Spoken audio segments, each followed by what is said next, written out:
šobrīd nebrauc sprinta sacīkstēs, bet, nu, varētu teikt, ka tā diezgan droši ienāk tiem sprintiem.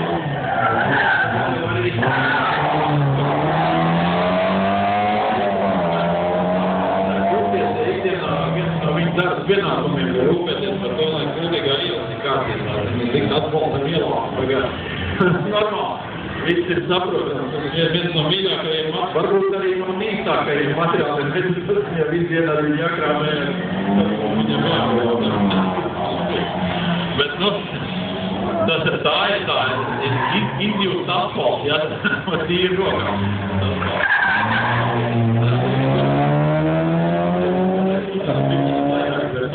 No malas jau, kā zināms, visiem labāk vienmēr viss ir redzams un zināms, kā prāt vērtas vietājums tikai iekšā sēžot var saprast, kas un kā. No cilvēks, kurš arī salīdzinoši nesen ienāca dažādas sprintu veidu apritē Latvijā, bet ļoti skaļi, es domāju,